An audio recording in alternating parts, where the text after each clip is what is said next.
반갑습니다. 기독인입니다. 마틴 로이드 존스와 그의 독서 생활을 가져왔습니다.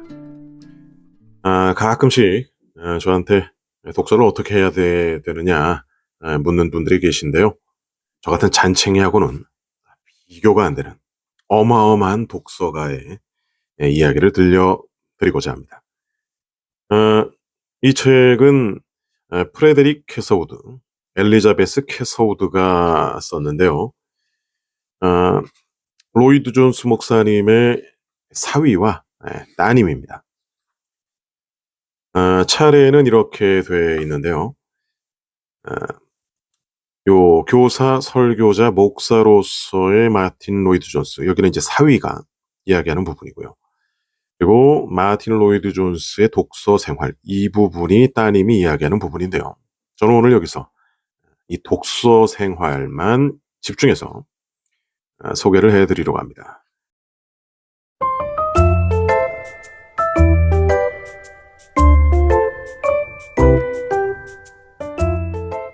이 책은 지금 절판된 책이기 때문에 쉽게 구할 수가 없진 않네요.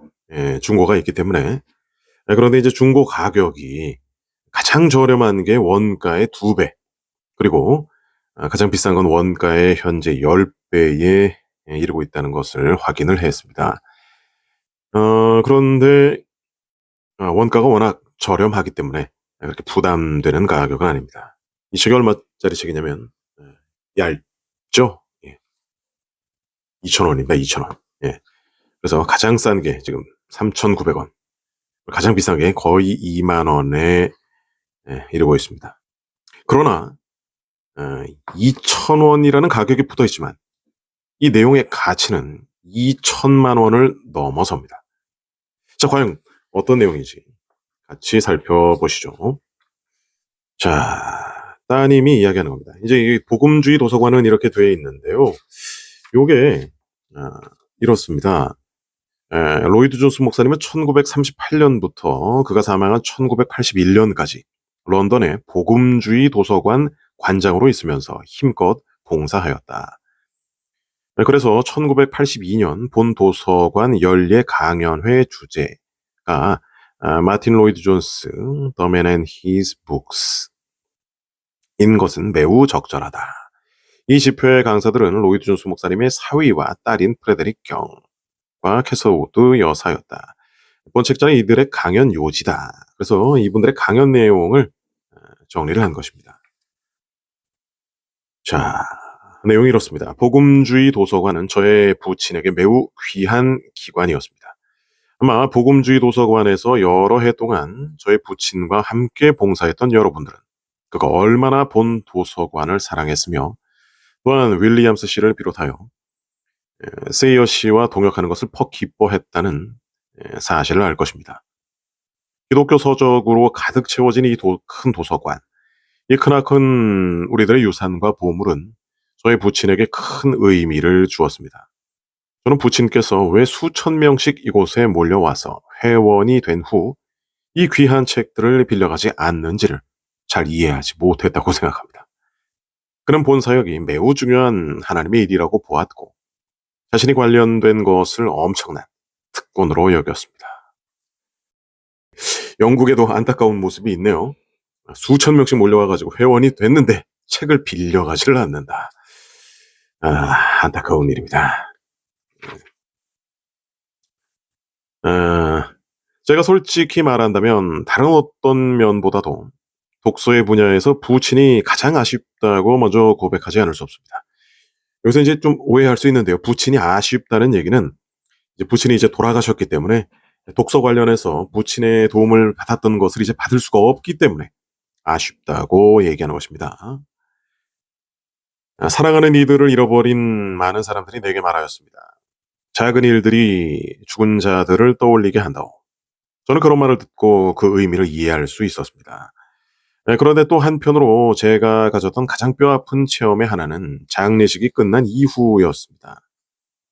웨일즈에서의 장례식과 웨스트민스터 채플에서의 감사 예배는 부친이 영광 중에 계신 주님과 함께 있게 됐으며 그의 연약함이 다 끝났다는 생각과 함께 커다란 슬픔과 감사함이 뒤섞인 채 내 마음속에 가득히 고여오게 하였습니다. 그 후 몇 주가 지나서 저는 공중도서관에 가서 전기들을 훑어보았습니다.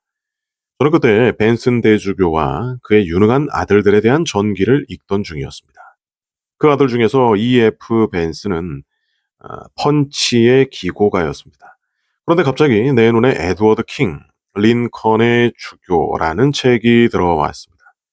저는 이 사람이 벤슨 주교와 동시대일 것이라고 추측하였습니다.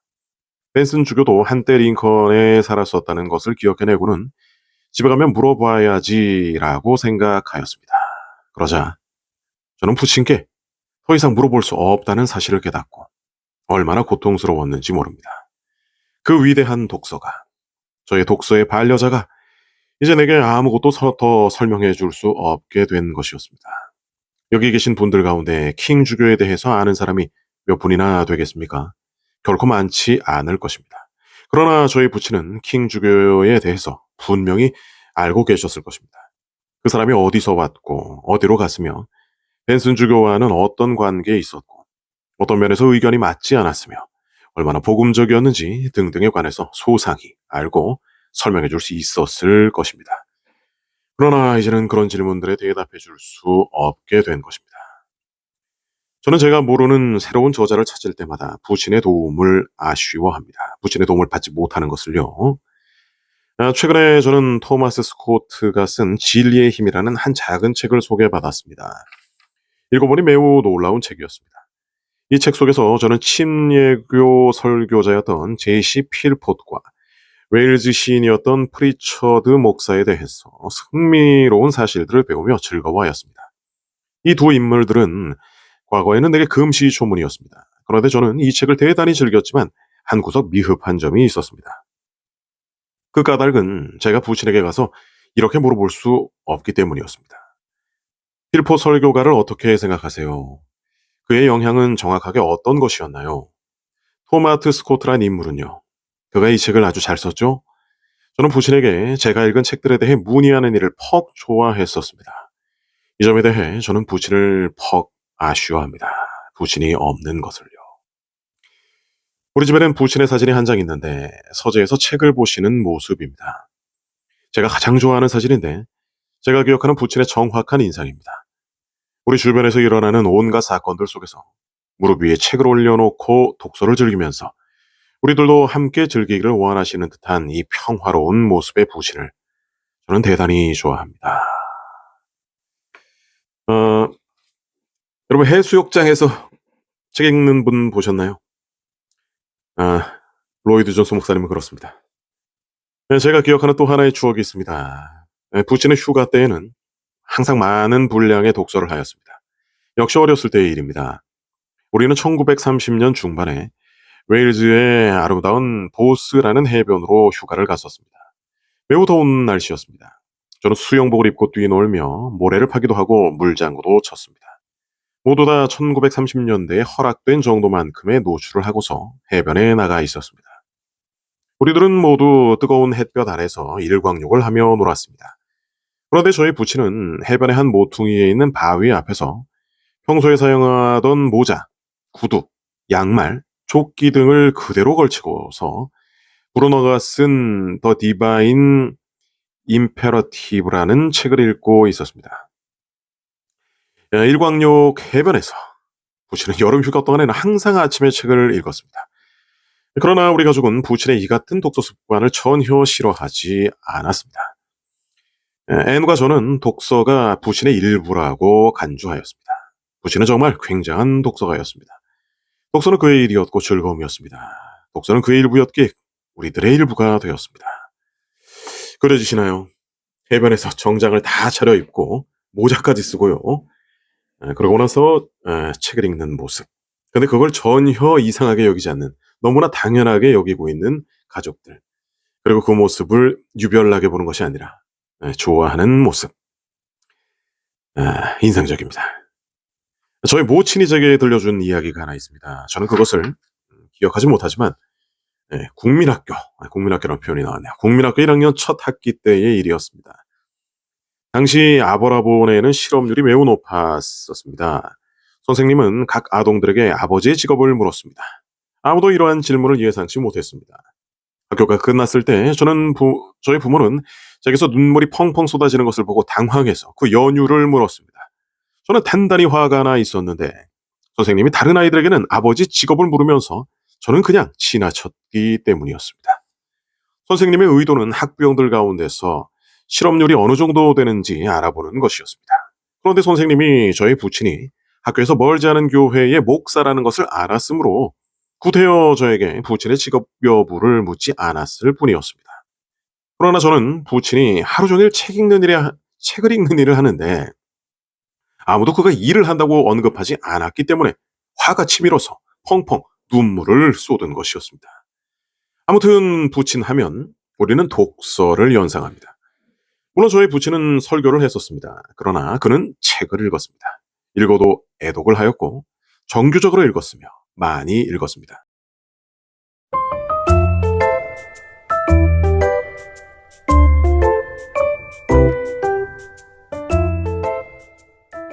이제 저는 부친이 독서를 어떻게 하였는지에 대해서 잠시 언급하려고 합니다.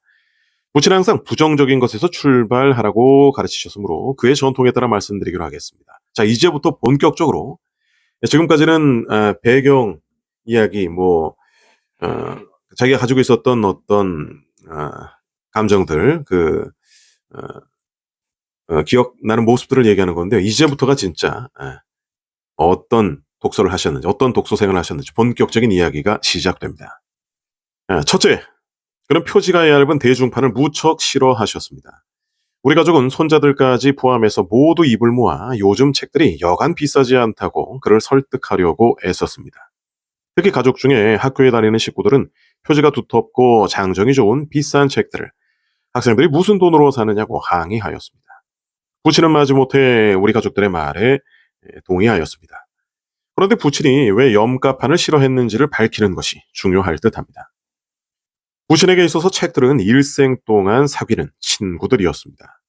그래서 그는 책장에 쉽사리 다 떨어져 나가는 대중판을 상대할 수 없었습니다. 그러나 대중판이 유행하는 세상이고 보니 부친의 책까지도 한두 권 염가본으로 나오게 되었습니다. 부친은 순전히 책값 때문에 그것을 허락했었습니다. 부친은 다이제스트식의 요약형 서적들을 싫어하셨습니다.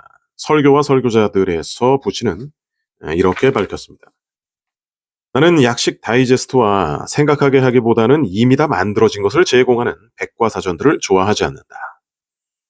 부친은 무엇이든지 손에 고스란히 쥐어주는 것은 싫어하였습니다. 그는 몇 가지 사실들만 간추린 전기들을 싫어하였습니다. 그는 전기인 경우 해당 인물이 출생하기 적어도 200년 전에서 시작하는 것을 원하였습니다. 그는 속이 꽉 찬 책들을 좋아하였습니다. 그는 피상적인 지식을 전하는 다이제스트식의 요약형 서적이나 나열식의 백과사전을 탐탁하게 보지 않았습니다. 리더스 다이제스트 잡지가 집안에서 돌아다니긴 했지만 부친은 거의 거들떠보지 않았습니다. 부친은 문장 스타일에 너무 치중하는 것도 싫어하였습니다. 물론 그는 잘 쓰여진 책과 좋은 스타일을 즐겼습니다. 그가 염려한 것은 스타일이 내용을 대치해버리는 매끄러운 책들이었습니다. 그런 설교자들이 하나님의 말씀을 강론하지 않고 귀에만 매끄럽게 들리는 스타일을 따르려고 하기 때문에 강단 설교가 실패로 끝나는 경우가 적지 않다고 지적하였습니다. 그러나 아무리 아름답게 쓰여진 시라도 내용이 틀린 것이면 싫어하였습니다. 이제 부친 자신의 저서들이 갖춘 스타일에 대해서 언급하려고 합니다. 부친은 출판사의 편집자들과 적지 않은 갈등이 있었습니다. 저는 부친의 초기 출판물이 나올 즈음에 있었던 일을 기억합니다. 어느 날 아주 진지한 편집 담당자가 부친에게 교정본을 보내왔습니다. 흔히 그렇듯이 보내온 교정본에는 편집자의 수정 부분과 기타 제안들이 메모되어 있었습니다. 예를 들면 그러나 대신에 그런데로 고쳤다든지 명사 대신에 형용사를 쓰자든지 혹은 부사가 너무 많다든지 하는 것들이었습니다. 부친은 나에게 원고를 내던지며 말씀하셨습니다. 모두 다시 원상태로 고쳐놓도록 해. 그는 나중에 또 이렇게 충고해 주었습니다. 네가 책들을 편집할 때는 단어에 너무 지나친 신경을 쓰지 않도록 해. 부친은 반복적인 것은 무엇이든지 삭제할 용의가 있었습니다. 그런데 그는 첫 단원이 잘려나가는 것은 개의치 않았지만 정확한 용어를 놓고 항상 신경을 곤두세우는 일은 싫어하였습니다. 그런 것을 염려하지 말아요. 이것은 하나님의 진리니까 진리가 그대로 나가게 해요. 많은 사람들이 부친의 책을 읽고 나서 우리 가족들에게 하는 말은 퍽 흥미롭습니다. 로이드 존스 목사님의 책을 읽으면 마치 설교 메시지를 그냥 그대로 듣는 듯해요. 이것이 핵심입니다. 중요한 것은 내용입니다. 내용에 신경을 집중시켜야 합니다. 물론 사람들이 분명하게 이해할 수 있는 말을 해야 합니다. 그러나 스타일이나 어휘들을 놓고 왈가왈부할 필요가 없습니다. 부친은 소설을 좋아하지 않았습니다. 그런데 한 가지 확실하게 해둘 것이 있습니다. 저희 부친은 결코 소설을 부정하지는 않았습니다. 그는 다른 사람들이 소설을 읽는 것을 반대하지 않았습니다. 모든 일에서도 마찬가지지만 정도가 지나치지 않는다면 구태여 소설 읽기를 말리지는 않았습니다. 그러나 부친은 소설에 열중하는 것을 시간 낭비라고 보았고 자신은 즐기지 않았습니다. 그는 사실 디킨스와 하디를 싫어하였습니다. 부친은 그들을 우울한 사람들이라고 불렀습니다. 디킨스는 한 사람씩 모두 애처롭게 죽어가는 모습들을 그리며 눈물을 자아내는 애상적 묘사 때문에, 그리고 하디는 냉소적인 비관론 때문에 부친은 그들을 싫어하였습니다. 위에서 말했듯이 부친은 소설을 즐기지 않은 편이지만 월터 스코트의 작품만은 예외였습니다. 사실 부친은 스코트의 소설들을 퍽 좋아하였습니다. 부친의 목회 생활에서 시간은 매우 귀중한 것이었습니다. 저는 부친이 월터 스코트의 작품들을 그렇게 많이 읽은 것으로는 기억하지 않습니다. 그래도 스코트는 부친이 좋아한 소설가였습니다. 스코트의 소설은 잘 알다시피 처음 100페이지는 배경 설명이어서 독자들이 대개 다 뛰어넘습니다. 그러나 부친은 바로 그 부분을 가장 즐기셨습니다. 부친은 또한 문학 애호가로서 통찰력도 대단했다고 봅니다. 저는 전직 영어 교사로서 부모들이 퀘틴 더워드나 아이반호와 같은 스코트의 가장 지루한 작품들을 자녀들에게 먼저 읽히게 하는 것을 늘 염려했었습니다. 그러나 저의 부친은 스코트의 걸작들인 안티크워리, 올드 모탈리티, 더 하트 오브 미드로시안을 먼저 제게 읽혔습니다. 소설에 관한 한 부친이 가장 즐겼던 작가는 월터 스코트였습니다. 또 한 가지 부친의 한 특성은 우리들이 들어보지 못했던 작가들을 종종 소개해주는 것이었습니다. 예를 들어 제게 존 버컨을 소개해준 분은 저의 부친이었습니다. 전쟁 동안에 부친은 저에게 버컨의 소설들을 몇 권 건네주면서 이 책들을 네가 즐길 것 같구나 하셨습니다. 버컨도 역시 스코트와 닮은 점이 많았습니다. 한편 부친이 우리들에게 항상 강조해서 가르치신 것이 있었습니다. 그것은 독서가 마약이 되어서는 안 된다는 교훈이었습니다. 내 남편 프레데릭은 항상 코를 책 속에 박고 있는 사람들에 관해 언급한 적이 있었습니다. 아마 제 자신이나 혹은 앤이나 아니면 우리 자매 두 사람을 가리켜 한 말이 아닌가 싶습니다. 사실이지 한때 저는 옷을 벗거나 입으면서 계속 책을 볼 수 있을 정도였습니다. 이런 것이 저의 부친을 다소 염려하게 했다고 생각합니다. 다시 말해서 독서는 쉽게 마약이 될 수 있습니다. 그래서 부친은 소설에 대해 다소 주저했다고 봅니다. 독서가 독자를 지배해서는 안 됩니다. 그리스도인 독자는 다른 일들에서처럼 자신의 독서를 지배해야 한다는 것이 부친이 남겨준 교훈입니다. 책 읽기와 관련해서 부친이 분명히 지적해 주었던 또 하나의 충고가 있었습니다. 다른 사람들에게 드러내기 위해서 독서를 해서는 안 된다는 것이 부친의 주장이었습니다. 나는 독서의 역할과 가치에 대해서 강조하였다. 그러나 너희 독서 동기가 네 지식을 나타내기 위한 것이라면 분명히 그릇된 일이다. 부친은 누가 어떤 분야에서 유명해졌다고 하면 교인들이 급히 그 사람에 대한 서적들을 읽고서는 나도 아무개를 읽었다고 말하는 것을 싫어하였습니다. 독서는 남 앞에서 잘 읽고 잘 안다는 것을 뽐내려고 하는 자기 선전의 도구가 되어서는 안 됩니다. 독서는 그보다 훨씬 더 중요하고 심오한 이유에서 행해져야 합니다. 부친은 우리들이 앵무새가 되기 위해서 책을 읽는 것을 크게 반대하였습니다. 우리는 축음기나 녹음기가 되어서는 안 된다는 것이었습니다. 부친의 여러 강사들이 17, 18, 19세기의 저술가들에게 도취되어 그들의 사상을 옛 표현 그대로 가져다 옮기는 것을 염려했었습니다. 우리들이 어떤 사람을 보고 참 말씀 잘하신다 라고 감탄하면 부친을 가끔 이렇게 대꾸하셨습니다. 그렇긴 해. 그러나 그저 좋은 학생일 뿐이야. 물론 부친은 우리들이 책을 읽고 공부하는 것을 나쁘다고 한 말이 아니었습니다. 그가 싫어한 것은 우리들이 다른 사람들의 것을 그대로 베껴내는 복사 행위였습니다. 독서는 그런 것보다 훨씬 더 가치 있는 목적을 위한 것이어야 합니다.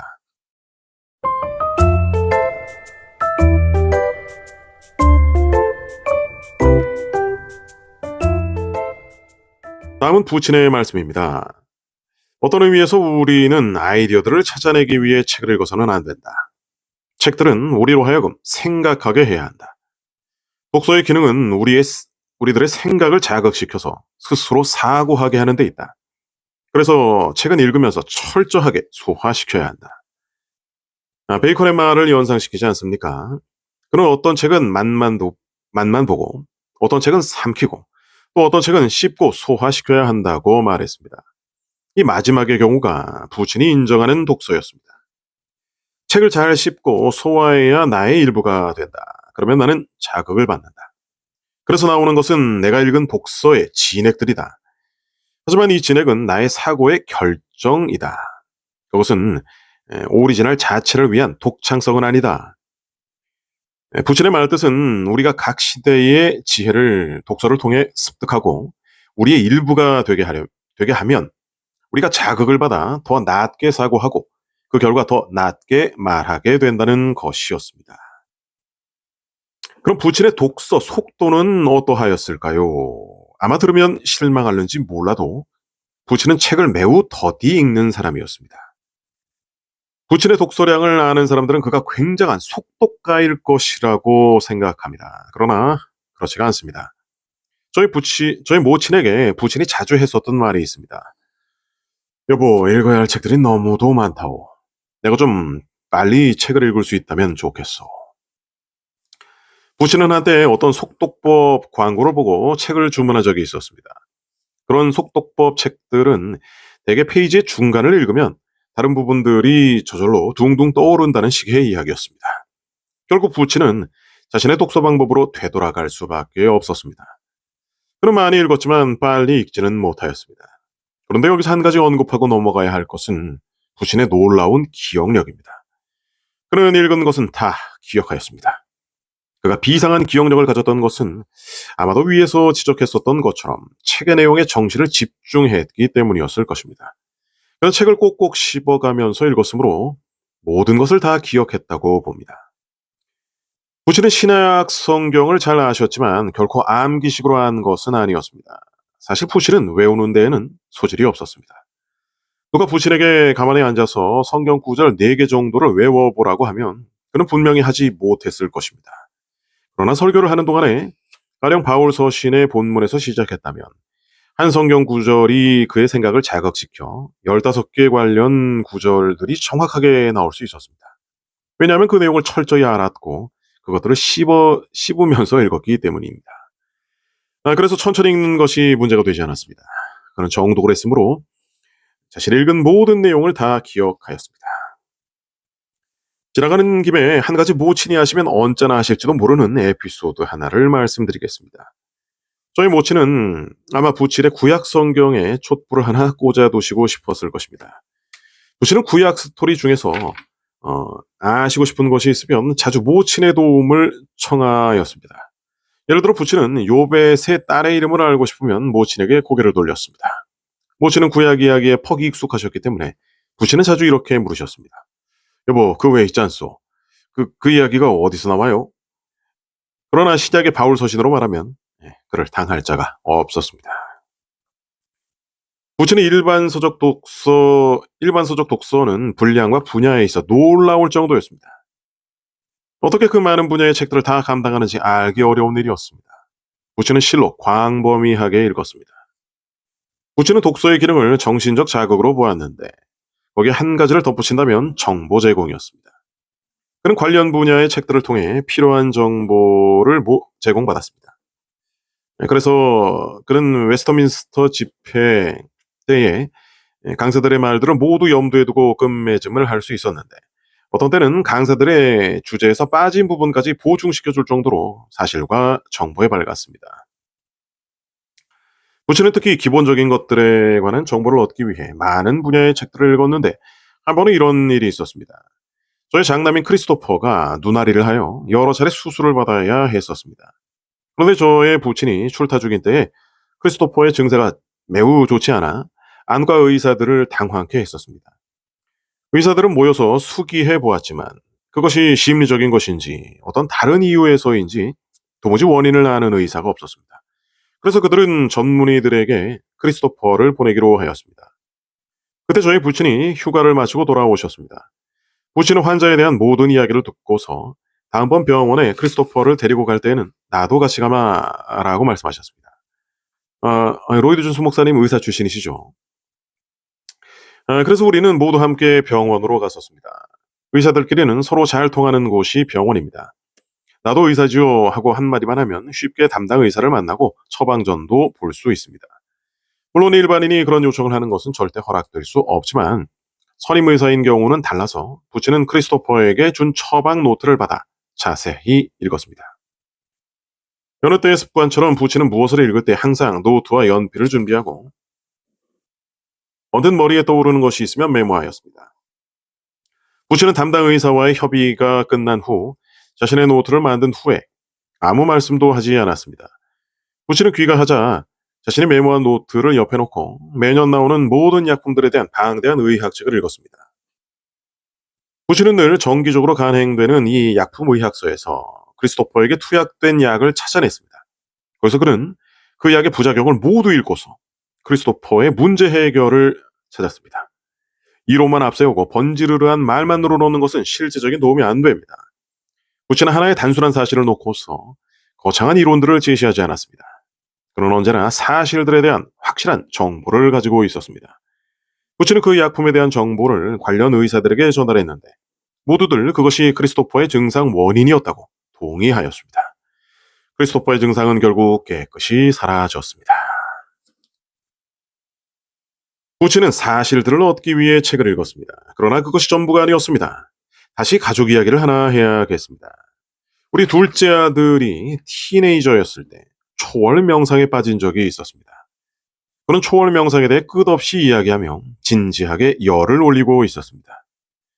15세의 소년이 본 관점에서 이 초월 명상은 세상을 바로잡아주는 것이었습니다. 그래서 저희 부친은 손자가 자랑하는 그 놀라운 책들이 무엇이냐고 물었습니다. 할아버지들의 훌륭한 점이 바로 이것입니다.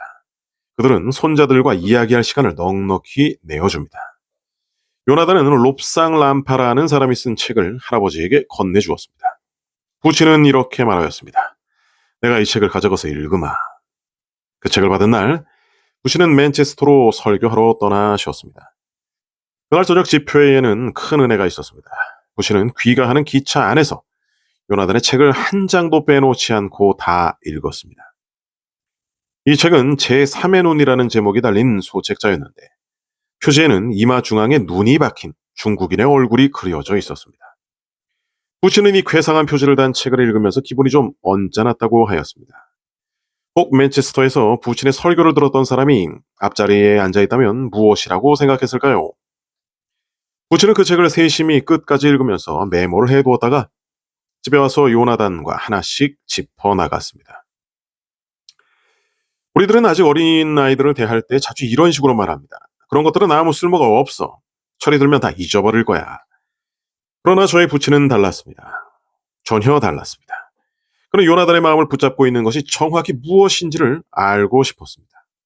그래서 그의 책을 세밀히 검토하고 어디가 좋은 점이고 어디가 위험한지를 지적하였습니다. 부친은 그 책을 읽었기에 요나단보다 훨씬 더 그 내용을 잘 알았습니다. 그 결과 부친이 얻은 정보를 가지고 요나단의 문제를 다룰 수 있었습니다.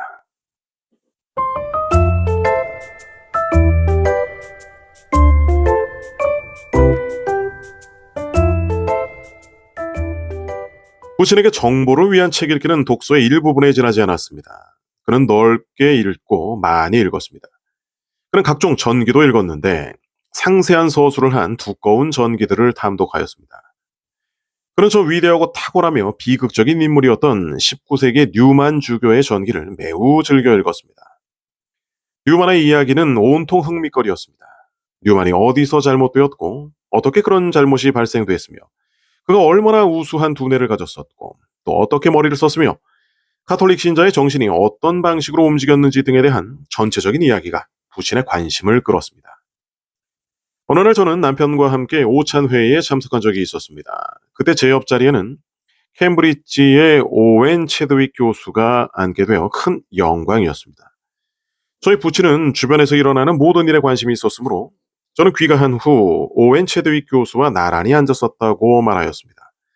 저는 체드윅 교수가 쓴 빅토리아 시대의 교회란 책을 읽었었는데 저희 부친은 체드윅 교수의 모든 저서들을 다 독파하고 세밀한 부분까지 알고 있었습니다. 그는 체드윅 교수의 19세기 유럽인들의 세속 정신이란 책이 대단히 흥미있고 중요한 역작이라고 말하였습니다. 그는 당시 유명한 사상가들의 글들을 다 읽고 있었습니다. 그는 광범위한 독서를 하는 이유를 이렇게 밝혔습니다. 정신을 위해서 좋은 일이지. 독서를 넓게 하면 정신의 원기가 돌지. 그래서 나는 일반 주제들과 출판물들을 다룬 잡지들을 꾸준히 받아보면서 잘 쓰여진 글들이나 양서 서평들을 즐기고 있단다. 저의 부친은 서평란을 꼭 읽고서 세이어 씨에게 여기 좋은 서평이 나왔는데 이 책을 우리 도서관에 비치하는 것이 어떻겠소? 라고 제의하곤 하였습니다. 서평은 부친 자신의 유익을 위한 것이기도 했지만 다른 사람들의 독서를 돕기 위한 것이기도 하였습니다. 이 점에 있어서도 저는 부친이 없는 것을 아쉬워합니다. 그는 생일이나 크리스마스, 휴가의 끝이나 시작에 책을 선물했었습니다. 그는 기회만 있으면 책을 선물로 주는 일을 퍽 기뻐하였습니다. 그가 주는 책은 언제나 우리가 갖고 싶어 했던 것이었습니다. 그는 우리가 어떤 책들을 좋아하는지를 잘 알고서 서평을 볼 때 기억해 두었다가 나중에 구입해서 선물을 하곤 했습니다. 그는 애를 위해서도 현대문학에 관심을 두었습니다. 그는 제가 빅토리아 시대의 책들과 기독교 소책자 협회에서 나오는 서적들과 그리고 헤스바 스트레톤과 같이 기독교에 근거한 책들을 쓰는 작가들을 좋아한다는 것을 알았습니다. 저는 어느 크리스마스 선물로 엘리자베스 제이가 쓴 마음의 종교라는 책을 받고 얼마나 기뻐했는지 모릅니다. 이 책은 제가 좋아하는 저자들을 모두 다루면서 그들의 책들을 소개한 것이었습니다. 제 친구 중에 한 사람이 박사 논문을 쓰려고 주제를 잡았었습니다. 제 부친은 그에게 필요한 서적들의 긴 목록을 제시해 주었습니다. 부친은 서평란을 늘 읽었기 때문에 그런 도움을 줄 수 있었습니다. 그는 이미 제안한 도서 목록의 절반을 읽었고 저희 친구가 들어가는 분야에 대해 철저히 알고 있었습니다. 부친이 우리 딸인 베단에게 준 여러 가지 조언들은 더욱 놀랍습니다. 베단은 에드워드 토마스의 초기 웨일즈 음영 시인들이 관련된 특수 시어에 관한 난해한 논문을 준비하던 중이었습니다. 부친은 베단에게 이렇게 조언하였습니다. 네가 논의하는 이 분야에 대해 현재 케임브리지 대학에서 꽤 흥미있는 연구가 일어나고 있단다. 이것은 약 3, 4년 전 일이었습니다. 그는 케임브리지의 구조주의자들에 대해서 읽고서 내 생각에는 그들에게 문제가 있을 듯하다고 언급하였습니다. 과연 2, 3년 후에 케임브리지의 구조주의 풍선은 모두 터지고 말았습니다. 부친은 베단에게 이런 식으로 말하였습니다. 너의 전공 분야에 꼭 맞는 책이 하나 있지. 프랭크 캐모드가 쓴 거야. 나는 너의 지도교수의 한 사람인 톰 폴린이 쓴 시를 금주의 더 타임즈 리터러리 서플리먼트에서 읽었지. 부친은 아주 세세한 연구 부분까지 구체적으로 알고 있었기에 우리들의 독서를 즐기도록 도울 수 있었습니다. 부친의 독서에는 긴장 완화의 목적도 있었습니다. 대체로 사람들은 책을 많이 보아 정신이 피곤해지면 이런 식으로 조언합니다. 나가서 산보를 하든지 운동을 하든지 아니면 텔레비전을 좀 봐요. 그러나 저희 부친은 달랐습니다. 정신은 휴식이 반드시 필요하다. 그러나 정신적 휴식이 독서의 중단을 의미하지는 않는다. 난 다른 종류의 책으로 바꿔 읽도록 하여라. 부친 자신이 긴장 완화를 위해 독서를 했는데 우스운 것은 그럴 때 읽는 책이 의학 전문지였습니다. 모친은 저녁 때 자주 부친이 의학지에 몰두해 있는 모습을 보고 웃으셨습니다. 한편 부친은 그냥 여가로 읽지 않고 잘 씹어서 삼켰기 때문에 환자에게 꼭 필요한 정보가 되기도 하였습니다. 부친은 또한 변증서들도 읽었습니다. 저는 렉섬의 하이웰 존스 목사님과 이야기를 나누었는데 그에 의하면 저희 부친은 다른 모든 사람들보다 독서력에 있어 약 10년은 앞선다고 하였습니다. 일리가 있는 말씀이라고 봅니다. 저는 지난주 웨일즈어로 나오는 웨일즈 복음주의 운동 잡지에 실린 한 서평을 보았는데 매우 흥미로웠습니다. 로우렌틴이라는 사람이 쓴 카톨릭 성경 운동에 대한 훌륭한 책인데 1982년 6월에 출간된다는 것이었습니다. 그런데 저희 부친은 1978년 초에 이 책에 관한 정보를 우리 몇 사람에게 제공했었습니다. 다시 말해서 부친은 세상의 일반 사상의 흐름을 늘 눈여겨보고 있었습니다. 그는 한스 퀸에 대해서도 다른 사람들이 전혀 모를 때 진작부터 알고 있었습니다. 그는 이미 한스 퀸의 문제를 통찰하였고 캠브리지의 영어 교수진에서 일어날 문제도 미리 내다볼 수 있었습니다. 그는 이 세상의 철학적, 신학적 발전 상황들을 정확하게 파악하고 있었습니다. 그래서 사람들이 한스 퀸을 모르다가 갑자기 그가 두각을 나타내자 그의 책을 사느라고 법석을 떠는 것을 보고 부친은 다소 재미있어 하였습니다. 부친은 한스 퀸을 읽고 이해했으며 동시에 그의 생각이 어떻게 돌아간다는 것과 그를 기다리고 있는 문제들이 무엇인지를 예견하였습니다. 저희 모친에 의하면 부친은 철학 서적과 같은 일반 독서를 할 때 상대방의 생각을 본인들보다 더 잘 알기를 원했다고 합니다. 저는 위에서 이 점을 요나단과 초월 명상자와의 예시에서 지적했었습니다. 부친은 다른 저술가들을 매우 철저히 읽었기 때문에 우리들을 잘 지도할 수 있었습니다. 우리는 보통 어떤 저자가 A, B, C, D, E를 말했다고 합니다. 그러나 저희 부친은 그 저자가 F, G, H, I, J는 말하지 않았다고 지적하곤 했었습니다. 부친은 집에 들어오는 온갖 종류의 철학서, 잡지, 신학지를 읽었고 서평들을 통해 자신의 독서를 위한 아이디어를 얻었습니다. 그는 우리들이 그리스도인으로서 이 세상이 어떻게 돌아가는지를 알아야 한다고 강조하였습니다.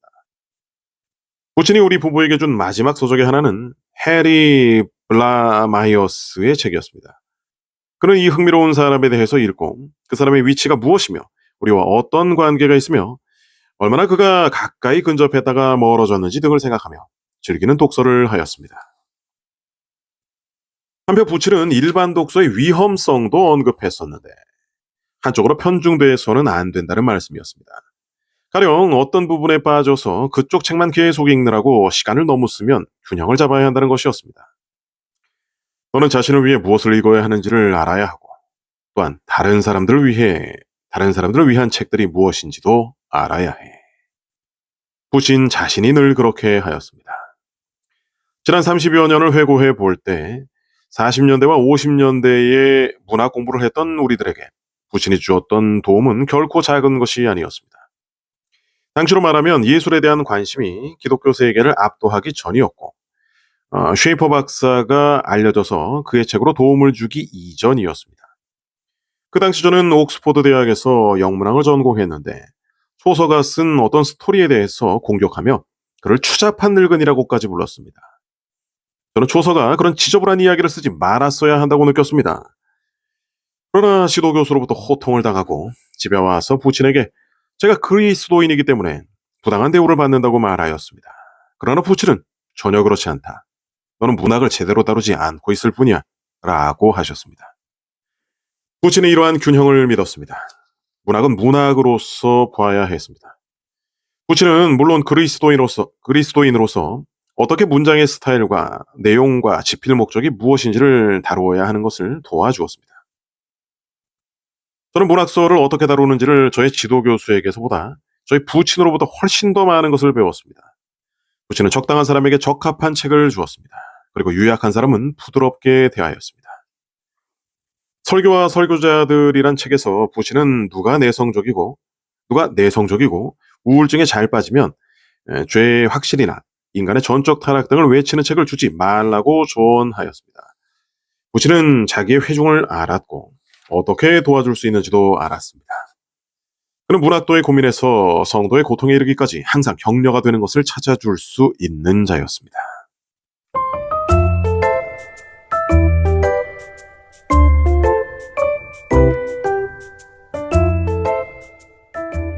이제 부친이 가장 좋아했던 세 가지 분야의 책들을 잠시 언급하기로 하겠습니다. 이미 알고 계시겠지만 저희 부친은 신학서를 애독하였습니다. 설교자는 죽을 때까지 신학서를 읽어야 한다. 그러나 그것은 성경 신학이어야 한다. 그는 그는 건조무미한 신학 독서와 교리 하나를 서로 돌려가며 토론하는 것을 싫어하였습니다. 그가 원하는 것은 하나님의 말씀에서 나온 신학이었습니다. 이것이 그에게는 최대의 신학이었습니다. 그는 신학서를 읽을 때 앞에서 말했듯이 그 저자가 논급하지 않은 것을 볼 수 있었습니다.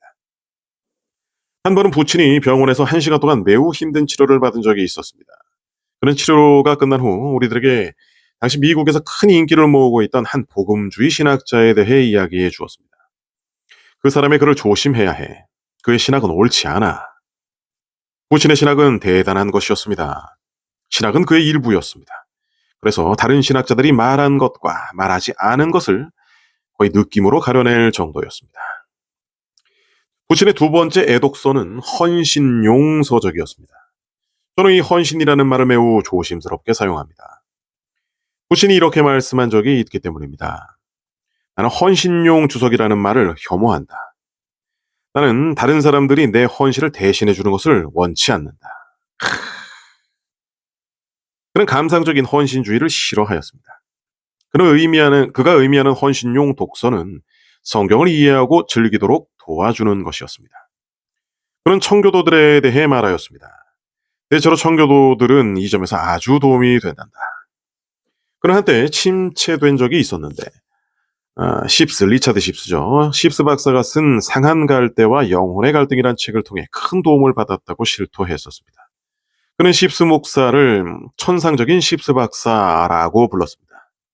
그리고 그는 자신을 가리켜 나는 18세기 사람이다 라고 자주 말했었습니다. 그는 조나단 에드워즈의 특별한 애독자였습니다.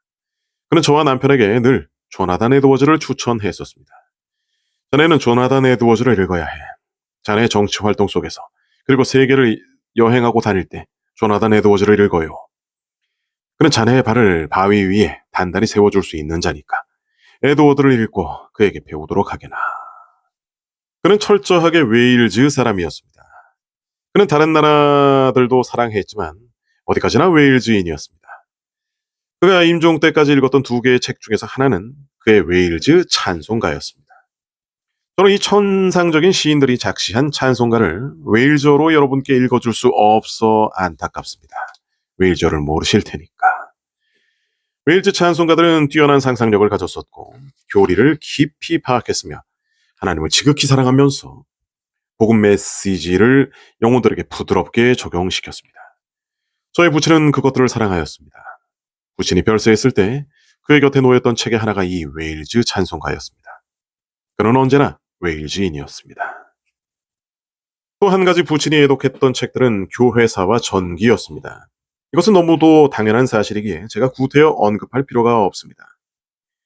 웨스트민스터 집회 때를 비롯해서 우리들에게 늘 권유하던 말씀이 교회사와 전기를 읽으라는 것이 아니었습니까? 그는 정말 이 분야의 책들을 사랑했는데 얄팍한 내용이 아닌 세밀하고 무게 있는 책들을 선호하였습니다. 그래서 예를 들면 휘필드에 대해서는 아놀드 달리모의 것을 즐겼습니다. 그는 전기가 독서의 균형을 잡아준다고 생각했습니다. 교만하려는 성향을 제지하는 최선의 방책은 그것이 설교를 잘해서 오는 것이든 혹은 그 어떤 행위에서 비롯된 것이든 주일날 저녁에 위대한 성도들의 전기를 읽는 것이다. 이 주일에 사역하시는 분들, 그것도 능력 있게 사역하시는 분들은 말이죠. 정말 어떤 자부심에 가득 차가지고 교만해질 수 있는 그런 위험. 근데 로이드 존스 목사님은 어떻겠습니까? 정말 위대한 설교자 아닙니까?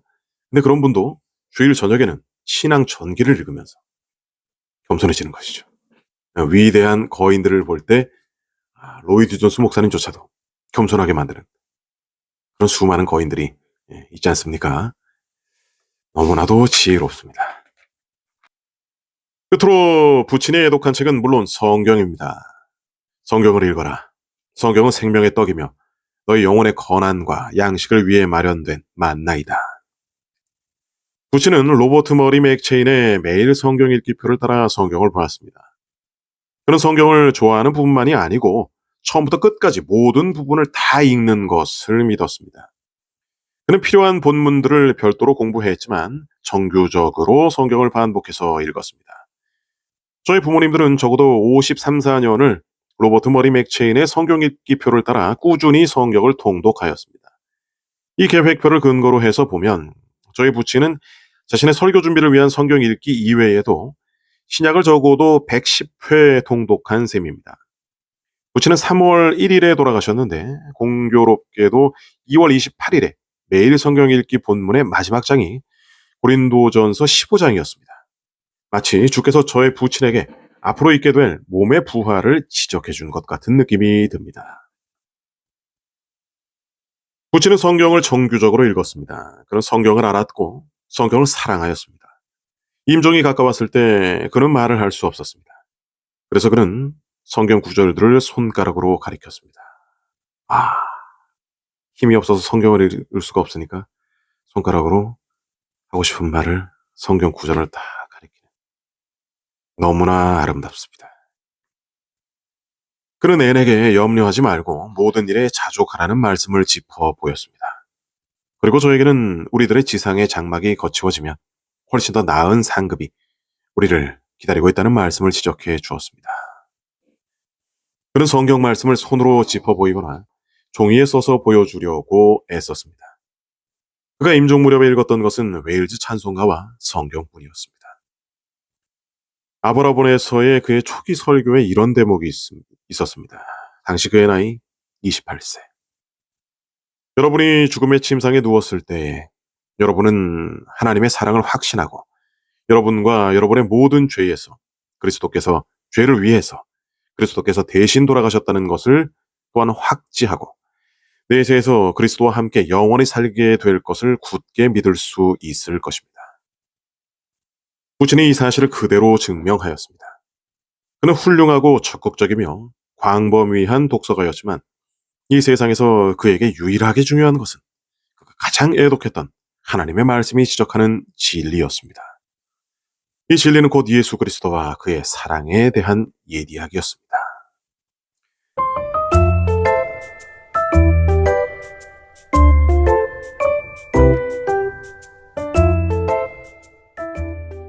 이제 저의 부친에 대한 회고담을 마치기 위해 진리의 힘이라는 이 소책자에서 몇 마디 인용하려고 합니다. 다음의 인용문은 부친의 임종을 목도한 우리 모두의 인상을 잘 드러냈다고 생각합니다. 이 글은 토마스 스코트에 관해서 책을 쓴 존 스코트 목사의 증언입니다. 그의 인생이 끝나는 말년에 그는 천국을 갈 준비가 다 된 듯 하였습니다. 그는 선한 싸움을 싸웠고 자기의 달려갈 길을 마쳤습니다. 그는 믿음을 지켰습니다.